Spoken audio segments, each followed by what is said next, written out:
Karibu mzee Mushi. Dokta, nashukuru sana kwa matibabu yako, Ndio.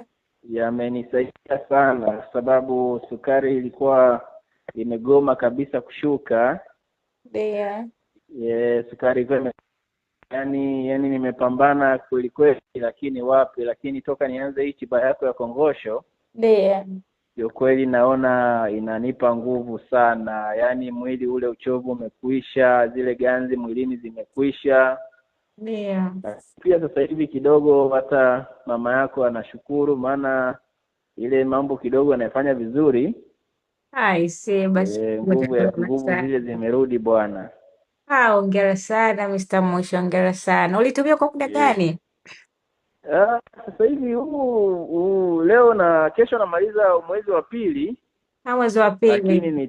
nitatuma tena nyingine kesho jioni ili uweze kuniandalia dozi ya mwisho.